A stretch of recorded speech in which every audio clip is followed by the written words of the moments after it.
Nah, orang kalau udah imannya itu kuat, percaya pada Allah Subhanahu wa taala, maka hidupnya akan menjadi serba mudah. Hidupnya menjadi serba mudah. Karena makhluk itu lemah, manusia apalagi lemah dan mudah bosan dan jiwanya suka berbolak-balik berganti-ganti. Lantas bagaimana dengan Allah Subhanahu wa taala yang menciptakan semua ciptaan, yang maha kuasa, yang maha bisa, yang maha besar, yang maha kaya, yang maha mampu, yang maha berkuasa, dan maha-maha yang lain. Kalau kita percaya kepada Allah Subhanahu wa taala, maka kita yakin sepenuh hati Allah selalu hadir.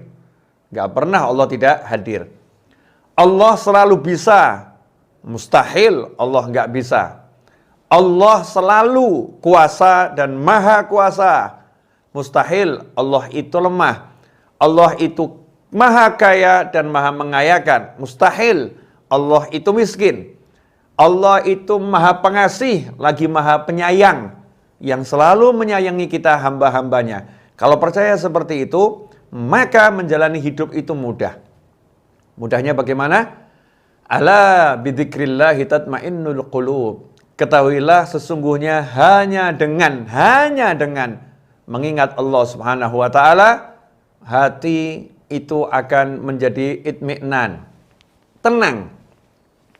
Gak ada gejolak, gak ada resah, gak ada gelisah, yang ada tenang dan tenang dan tenang. Kenapa? Karena ingat punya Allah yang maha kuat, ingat punya Allah yang maha bisa, ingat punya Allah yang maha mengayakan, ingat punya Allah yang maha mencukupi, ingat punya Allah yang maha menemani, ingat punya Allah yang maha segala-galanya. Maka tenang. Nah, sekarang timbul permasalahan. Kenapa ini? Hidup jadi sering resah. Hidup menjadi sering gelisah. Hidup menjadi tidak tenang. Apakah nggak punya iman? Jawabannya punya. Apakah nggak percaya pada Allah Ta'ala? Jawabannya percaya. Lantas kenapa ada kegelisahan, ada ketidaktenangan, ya, ada kebingungan? Jawabannya adalah sederhana. Kadar percayanya ini tipis. Kalau bahasa mudahnya, al-iman yazid wa yanqus. Iman itu pasang, naik, kuat, dan surut, turun, melemah. Pada titik iman itu lemah, maka menjadi muncul bisikan keraguan, ya, menjadi lebih percaya pada yang tampak, percaya pada tabungan, percaya kepada usaha. Maka ketika tabungannya tipis, usahanya itu juga kecil, ya, kemampuannya itu lemah, maka hidupnya pun dalam resah dan gelisah. Karena percayanya sama Allah tipis, yang besar percayanya kepada selain Allah Subhanahu wa taala. Karena itu, solusi dalam kehidupannya adalah bagaimana caranya menjadikan iman itu naik setinggi-tingginya dan konstan istiqomah dalam ketinggiannya, dan menjadikan iman itu kokoh, kuat, dan besar. Jawabannya mudah, jawabannya sederhana. Al-iman yazid bita'ah wa yanqus bil ma'siyah. Iman itu akan tambah dengan ketaatan dan iman itu akan turun dengan kemaksiatan. Karena itu tinggal kita tingkatkan takwa kita, maka iman kita dengan sendirinya akan naik. Nah, lantas bagaimana cara meningkatkan ketakwaan, cara menyegarkan iman, biar imannya itu segar? Dikatakan oleh para ulama, sesungguhnya iman itu seperti sebatang pohon. Ini tongkat saya ini anggap pohon, batang pohon. Nah, batang pohon ini kalau kering, ya, kalau kering maka dia akan roboh. Batang pohon ini kalau kering dia akan roboh, ya, akan roboh. Tapi kalau batang pohon ini segar, dia akan kuat dan akan bercabang. Akan bercabang, kemudian daunnya pun akan bermunculan. Ya, akan tumbuh daunnya. kemudian akan rindang, menaungi. Dilihat enak, ya, kemudian duduk di bawahnya enak, bersandar pun di pohon ini nyaman, ya. Dan dia punya fungsi yang banyak, bisa menjadikan sebagai filter, ya, sebagai filter, sebagai paru-paru, ya, sebagai paru-paru lingkungan. Karena apa? Karena kokoh, segar, daunnya banyak, rindang, ya, dan dia hidup, ya, hidup. Itulah iman. Kalau iman ini segar, iman ini kokoh, maka dilihat orangnya juga enak. Kitanya dilihat enak. Kalau imannya kuat, imannya kokoh, imannya segar, maka dia akan menjadi paru-paru. Paru-paru yang akan mensterilkan sekitarnya. Maka orang yang dekat dengan orang yang imannya kuat, ragunya pun akan terkikis. Tiba-tiba kok jadi yakinnya kuat ya. Dekat sama orang tersebut, semangatnya tinggi ya. Kenapa? Karena difilter. Ini pohon yang rindang tadi mampu memfilter kotorannya, menyaring, bahkan membersihkannya. Seorang mukmin yang imannya kuat, maka yang di sekitarnya pun akan menjadi tenang. Di sekitarnya pun menjadi bersemangat. Sampai sedemikian hebat pengaruhnya. Lantas gimana nih cara menyuburkan, menyegarkannya? Jawabannya sederhana. Kalau tanaman itu ya disirami, ya tanaman itu kemudian diberi pupuk, maka iman kita harus disirami, iman kita harus diberi pupuk. Nah, terus bagaimana tanamannya? Disiraminya dengan apa? Jawabannya disirami, diberi pupuk dengan yang namanya ketaatan, dan ketaatan itu diantaranya adalah zikrullah. Berzikir kepada Allah Subhanahu wa Ta'ala. Nah, ini sekarang ini kita aneh. Kita pengen imannya kuat, tapi kita nyebut kalimat la ilaha illallah sehari cuma sedikit. Nggak disirami dengan la ilaha illallah, bagaimana bisa kuat nih imannya? Karena sumbernya iman adalah kalimat tauhid. Itu sumber utamanya iman. Pangkal utamanya iman di situ. Bedanya antara mukmin sama kafir adalah punya kalimat tauhid atau tidak. Kemudian sholawat kepada Nabi Muhammad SAW. Setiap hati itu akan berkarat. Dan yang menyebabkan hati itu menjadi mengkilap adalah kalau disolawatin.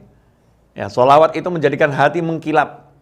Jadi menyala, bersinar hatinya, disolawatin.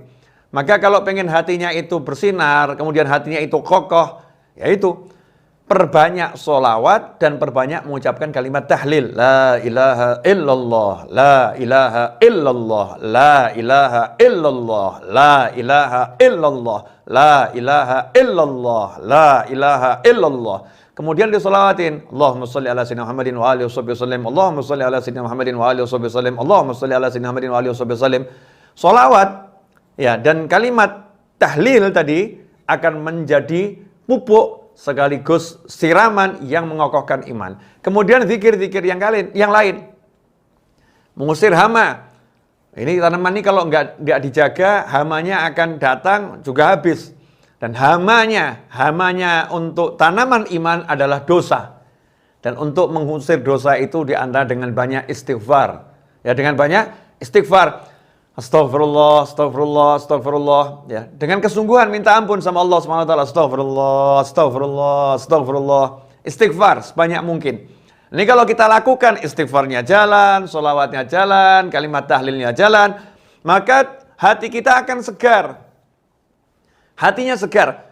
Kalau udah hatinya segar, otomatis di situ akan muncul semangat untuk memperbanyak sholat, semangat untuk memperbanyak qiraatul Quran, semangat untuk meninggalkan yang haram, semangat untuk banyak bersedekah, semangat untuk banyak mencari ilmu, semangat untuk banyak berbuat kebaikan akan muncul.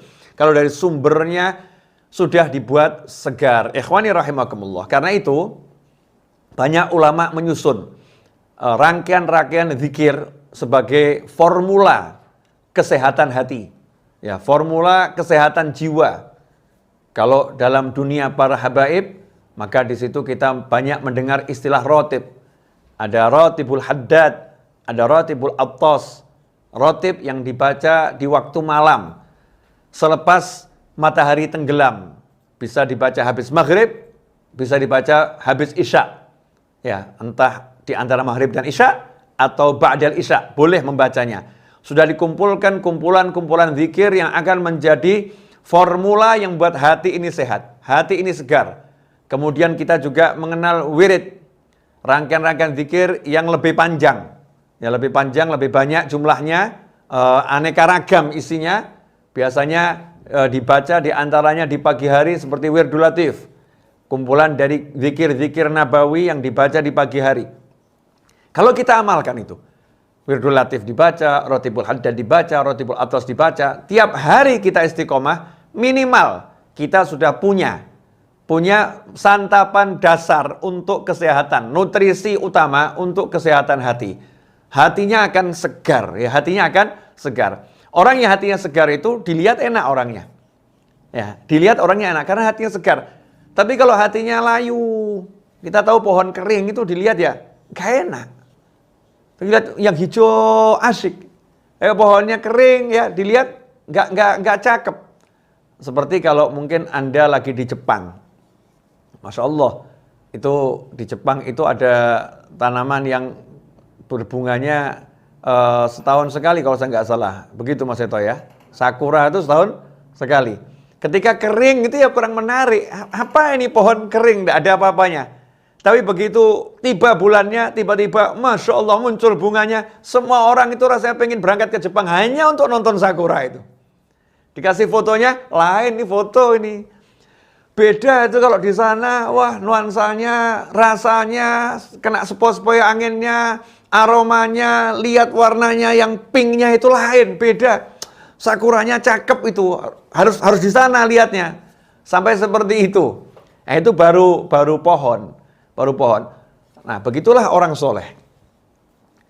Ketika jiwanya itu hidup, maka orang akan mendatanginya, akan ingin berada di dekatnya, ingin memandang wajahnya, ingin mendengar suaranya, ingin ya berada di sekitarnya. Kenapa? Merasakan kesejukan, merasakan kenyamanan, merasakan kenikmatan. Dan itu seharusnya yang menjadi tujuan kita. Kita bisa menjadi satu pohon yang rindang, yang menaungi diri kita dan orang lain. Sehingga siapapun yang berada di sekitar kita, dekat dengan kita, nyaman. Sampai dikatakan oleh orang-orang yang hidup di kota Siwun, Hadramut, Yaman, pada tahun 1333 Hijriah sebelumnya. Kurun waktu sebelum tahun 1333 Hijriah. Pada tahun 1333 Hijriah itu wafatlah seorang ulama besar bernama Habib Ali bin Muhammad bin Husain al-Habsyi rahimahullah. Habib Ali meninggal dunia tahun 1333 Hijriah. Maka setelah tahun 1333 Hijriah, bagaimana komentar masyarakat di kota Siwun? Ya, mereka berkomentar, kami baru mengenal rasanya hidup di dunia setelah wafatnya Habib Ali bin Muhammad bin Husain al-Habsyi rahimahullah.